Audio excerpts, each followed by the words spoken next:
Sociedade Digital. Sociedade Digital no ar, a ponte aérea mais tecnológica do rádio, da TV e da internet. Vamos juntos nesta próxima meia hora discutindo o mundo digital. Vamos falar sobre segurança. A gente sabe que cada vez mais conectados nós estamos e em função disso também as ameaças, os riscos todos se digitalizaram.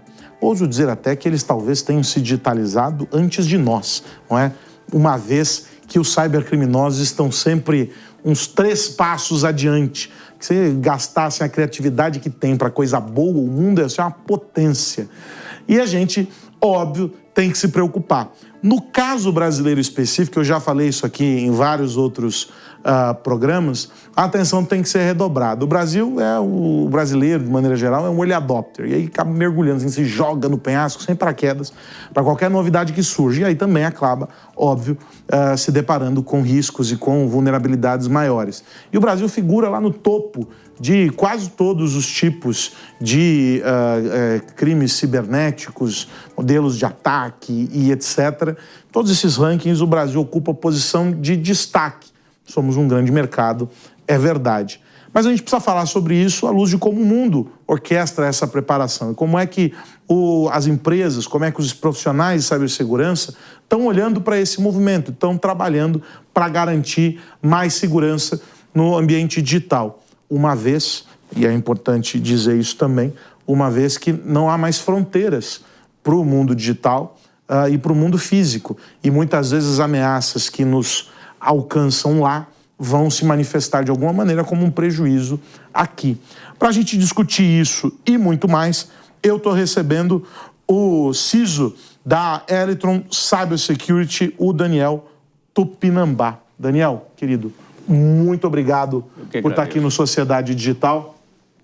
Esse assunto, por um acaso, é um que eu gosto só um pouco, porque ele mexe com as nossas vidas de um jeito que a maior parte das pessoas desconhece, porque a gente está acostumado a sair de casa e passar a chave na porta, mas a gente não se preocupa com noções básicas de segurança no ambiente digital. E isso implica em uma série de problemas que cada vez mais vão ganhando proporções inimagináveis, né? Inimagináveis.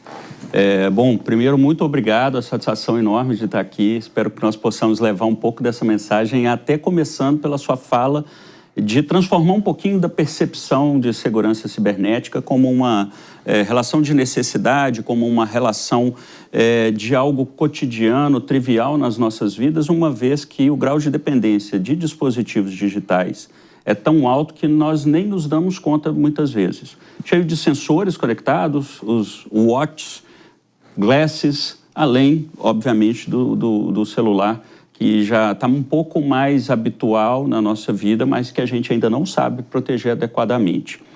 E isso se deve, na minha opinião, aqui, um tanto aos profissionais de segurança, que também têm uma dificuldade bastante significativa em comunicar o propósito positivo da segurança, que vai ao encontro disso que você comentou. Veja que é comum, quando se fala em segurança cibernética, a projeção mental que surge é aquela de um cadeado, de uma trava, de uma corrente. São todos símbolos que projetam em trava, impedimento, restrição. Quando, na verdade, segurança também tem a ver com disponibilidade de informação para quem precisa ter informação. Aliás, esse é um dos pilares da maior ISO que regula a segurança cibernética e segurança da informação propriamente dita. Confidencialidade e disponibilidade, além da integridade do dado. O dado tem que ser um dado factual, verídico, confiável ali, íntegro propriamente dito. E o cidadão, de maneira geral, não está muito habituado com isso. Acha que realmente a projeção policialesca, né? Aquela coisa de quem vai inibir. Mas também eu quero comentar que há uma perspectiva que é assustadora, necessária para a nossa reflexão nessa conversa tão importante, que é o tamanho do crime cibernético. Nós falamos com conselhos de administração, falamos com altos executivos cotidianamente, e ainda percebemos que a falta de noção ela é abismal. Vamos então falar do dado puro, como ele tem que ser percebido. O crime cibernético, nesse ano, ele está movimentando, em cifras, algo em torno de 8,5 trilhões de dólares. Se fizermos uma comparação com alguns institutos de observação, por exemplo, a índices de corrupção e crime do mundo, o Brasil é o grande vetor do crime tradicional, mas percebamos que o crime, por exemplo, de narcotráfico é da ordem de 5,5 trilhões de dólares. Ou seja, já passou muito. Isso, para simplificar super essa observação, faz com que a gente perceba que não só ultrapassou em quantidade, em complexidade, em financiamento do crime cibernético, mas também o crime tradicional cada vez mais migra para o crime digital. Temos falado com algumas autoridades e há pouco tempo com o Ministério da Justiça, por exemplo, e veio à tona essa questão no contexto ali da indústria bancária, do novo cangaço, que Sim. teve um ápice muito rápido, apareceu principalmente no estado de São Paulo e, curiosamente, foi resolvido, a gente não ouve mais tanta coisa. E as autoridades, com muita honestidade, achei benéfico isso, porque nos trouxeram que, veja bem, a gente fez o que devia ser feito, mas não fomos tão eficientes para resolver o problema, já que ele foi resolvido, vamos dizer assim, para um patamar aceitável de sociedade. E a razão é exatamente essa. O criminoso olhou e falou, o que é melhor? Eu preparar um arsenal inteiro de guerra, sequestrar uma cidade, ou eu me esconder atrás de recursos de computadores. E aproveitando essa sua fala, eu trago um detalhe.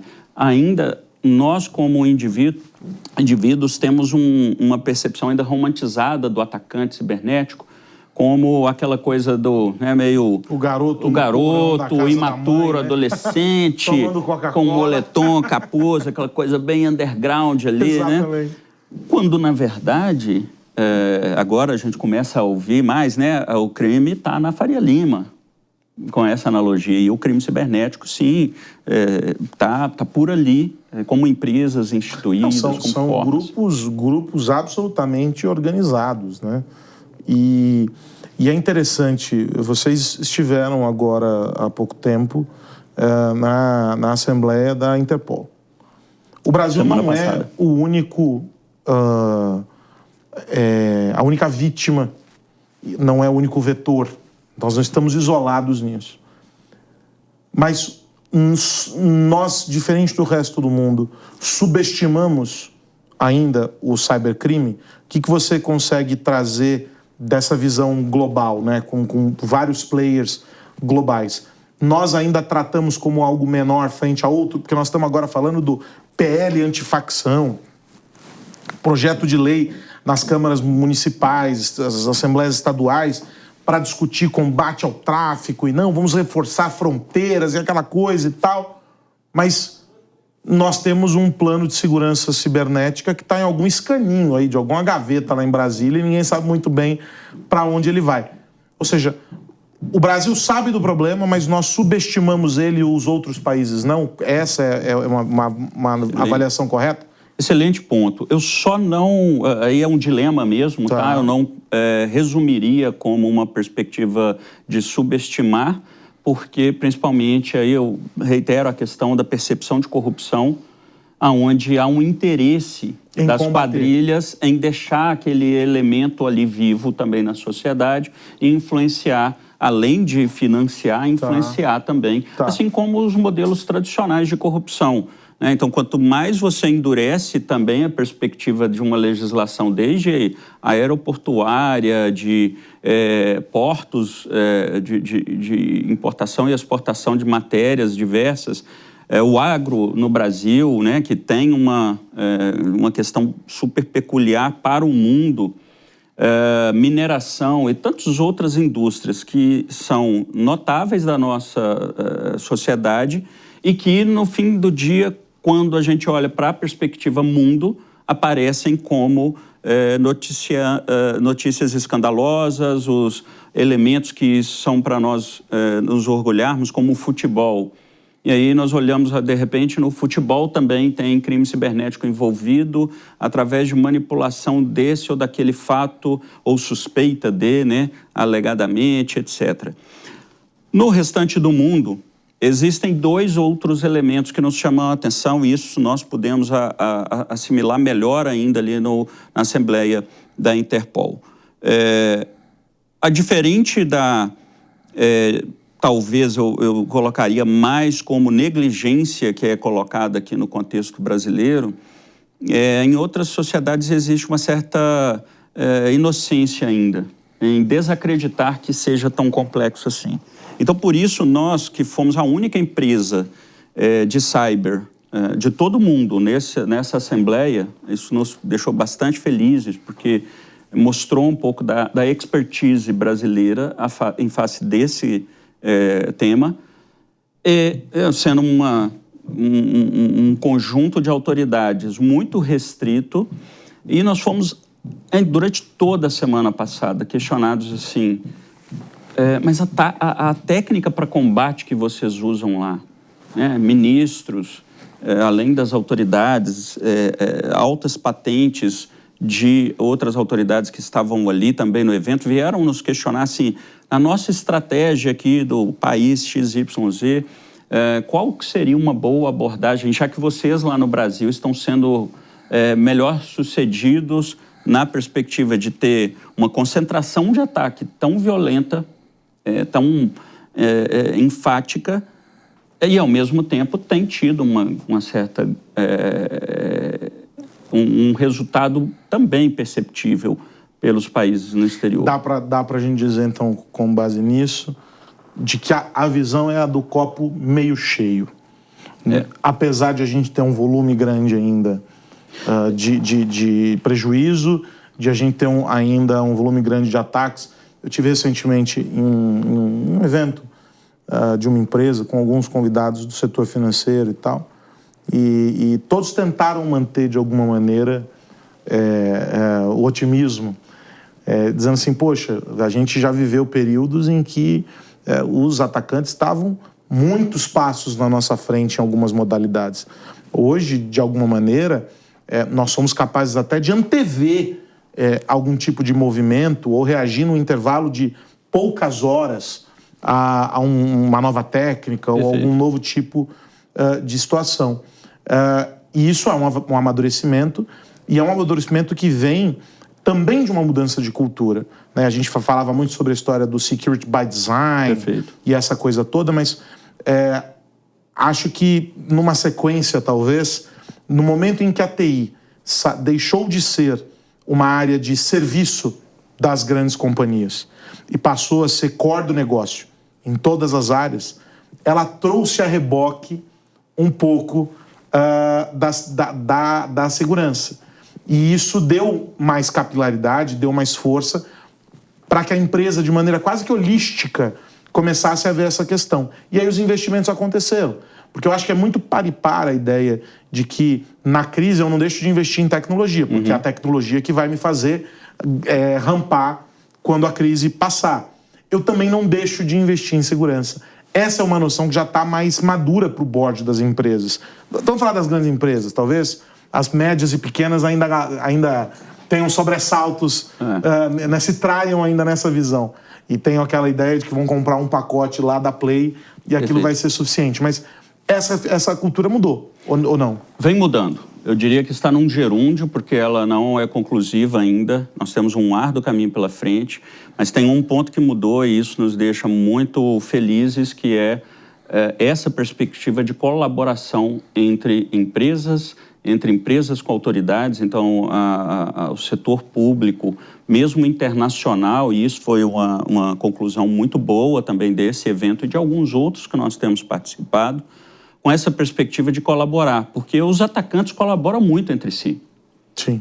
Os rootkits, os kits de ataque, as botnets, as redes, sub-redes, a Deep Dark Web, que a gente meio que romantiza também, mas que sim é uma internet diferente, é outra coisa que a gente não está habituado, que para um leigo, usuário comum, não faz nem sentido o que é isso. Então, existe essa, e aí é onde que eu acho que tem uma grande oportunidade ainda para caminhar. Primeiro, né, você falou da conscientização dos executivos, que progrediu, fato, e a gente pode ver isso em números. Eu gosto de trazer números exatamente porque eles é quem nos trazem uma percepção mais objetiva e não uma opinião minha ou de algum outro influenciador. Mas veja que o Brasil inteiro investe, né, lembra dos 8,5 trilhões de dólares. O Brasil inteiro, todas as indústrias, tem uma projeção do Gartner que está investindo pouco menos de 15 bilhões de reais esse ano, no mesmo ano. Sempre é um ano, tá? Então, 8,5 trilhões, estamos falando de PIB de nações. É o terceiro, Estados Unidos, China e Cyber. O investimento na contrapartida ainda está muito baixo. Então, essa distância, esse gap ainda existe. Ainda há uma perspectiva de defasagem das empresas e há uma resistência em acreditar, principalmente nos dois principais vetores de ataque, que são amplamente conhecidos para nós como especialistas. O primeiro deles é a cadeia de suprimentos. A empresa preocupa-se com esse grau de consciência que melhorou, até aí, ok. Mas ela não vai na cadeia. Mas ela não vai na cadeia de suprimentos, ela não faz uma avaliação de risco daquele fornecedor que é crítico para o seu negócio, mas que não se protege em nada no mundo digital. E aí entra aqui uma reflexão, principalmente para as áreas que cuidam do compliance das empresas, que forçam muito a barra junto com o jurídico, com a área de suprimentos, para pensar assim, ok, entendi, vamos cobrar da cadeia de suprimentos, então vamos colocar aquela cláusula super restritiva e deixar o fornecedor se responsabilizar. Ora, numa sociedade como a nossa, onde o empresário tem uma dificuldade abismal também de sobreviver, uma empresa menor que presta serviço para um megabanco, por exemplo, isso nós não estamos falando de uma coisa muito pontual não, tá? Isso acontece muito corriqueiramente. Essas empresas não têm condições financeiras de suportar os custos absurdos que são as tecnologias mais avançadas. As inteligências artificiais também ali vinculadas para ameaças cibernéticas e tudo mais. Ora, será que é melhor, então, eu fazer esse enforcement contratual sabendo que eu, grande empresa, dependo tanto daquela pequena, média, ou eu não posso emprestar da minha tecnologia e colaborar com aquela empresa, fazer cooperação. Então, isso aos poucos nós temos aprendido que tem começado a surgir. E dá para traçar um paralelo interessante aqui, porque em função de uma outra agenda, que é a da sustentabilidade, né, do ESG, muitas empresas foram atrás da cadeia para tentar padronizar e para tentar evitar gargalos, para poder lá na frente justificar um selo qualquer. Olha, nós temos a chancela XYZ. Poxa, se a gente fizesse o mesmo exercício aplicado à segurança, à conformidade em segurança, talvez a gente não vá conseguir no fim do dia um selo, uma chancela. Mas a empresa está muito mais protegida. Ela, com certeza, vai ter muito menos perdas do que ela teria numa condição normal. Excelente. Porque não é algo inviável de ser feito. Porque quando as empresas se mobilizam, e tem vários cases aí, porque eu recebo a turma, não, olha, nós fomos rastrear a nossa cadeia inteira e agora nós não temos perda de X% de água. Pô, é muito legal. Você fez isso aqui, vamos fazer com dados? Vamos fazer... Você pode fazer com tudo, porque se você fez o mais difícil, que foi fazer o primeiro mapeamento, os outros vêm a seguir, né? É esse o ponto, e é por isso que eu sou tão devoto dessa perspectiva de colaboração multi-empresas, multissetorial. Adorei a analogia que você fez com o ESG, porque é isso, é meio que o S ali do ESG, né? Não deixa de ser uma das premissas de social, mas também de governance. Por que não? Eu colocar à disposição, assim como uma indústria normal faz uma retribuição à sociedade, construindo praça, construindo um novo ativo da sociedade ali, porque fez uma degradação ambiental, porque tomou... são regras do jogo. E o mundo está aprendendo com isso e, de novo, o Brasil está na vanguarda. Está no caminho. Porque o inimigo aqui é mais forte. Isso precisa estar muito consciente. Eu queria pegar o último gancho aqui em relação à provocação que você trouxe, que é a perspectiva cultural do brasileiro. O brasileiro tem uma coisa que não é tão notada, já vem há alguns anos que eu venho tentando destacar, que é o fato de, culturalmente, nas empresas, o brasileiro ser muito sujeito a ataque de engenharia social pela característica de ser muito solícito. Nós fazemos muitas simulações nos nossos clientes e é uma das condições de teste que eu até estimulo mesmo que as empresas comecem a fazer como prática. Liga no departamento de suprimentos e perguntam a informação. As pessoas de boa fé entregam essa informação, não necessariamente enviam a planilha nem nada não, mas fala-se aberto. Eu estou precisando, eu sou do departamento tal. Há pouco tempo nós atendemos uma investigação em que o insider da companhia chegou num grau de, assim, cinismo, eu quero dizer, eu não sei se é um termo muito vulgar não, mas assim, para mim foi... de ter entendido tanto o processo da empresa que a fraude foi cometida com ticket no service desk da empresa.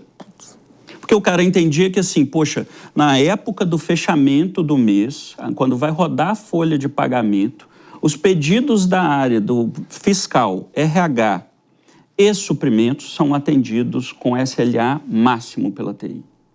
Ora, a TI... tem todos os desafios, os recursos são limitados, o budget não melhora, não dá para o CIO compensar a sazonalidade mensal e falar assim, no fim do mês eu vou ter uma equipe dobrada para atender isso, porque a legislação trabalhista não permite, então ele tem que seguir aquele flat, ele não consegue manter aquele time que trabalharia no estado da arte só no final do mês, ao longo do ano todo. Logo, o break-even se dá assim, o profissional, que é muito remunerado, muito bem financiado, entendeu o processo, como insider, é um terceiro, né? E, principalmente, entendeu e falou assim, então nós vamos abrir um chamado de um relatório que é atendido com esse SLA máximo. Relatório não passa pelo Comitê de Gestão de Mudança, que é relatório, é só visualização, mas eu injeto um código malicioso que abre uma sessão remota.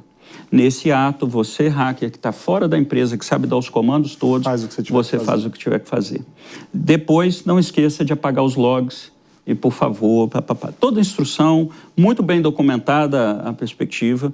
E a investigação foi muito difícil por isso. Claro, porque imagine como achar essa trilha, porque apagaram. É que sempre todo crime, né? Aquela máxima de Sherlock Holmes, não há crime perfeito, essa coisa toda. Então, graças à competência dos peritos e o rigor forense que a gente tem hábito, a gente consegue chegar numa trilha minimamente. Mas, normalmente, ainda se vê uma defasagem muito grande. As empresas de médio para pequeno porte sofrem ainda mais. E, por isso, novamente, eu apelo para a reflexão da colaboração. Mas, a despeito de tudo isso, não há motivos para esmorecer, porque avançamos muito nos últimos anos e a tendência é que a gente continue avançando. Acho que o grande recado aqui desse nosso papo é sobre o quanto as empresas precisam fazer por elas mesmas. As decisões elas têm que ser tomadas dentro de casa.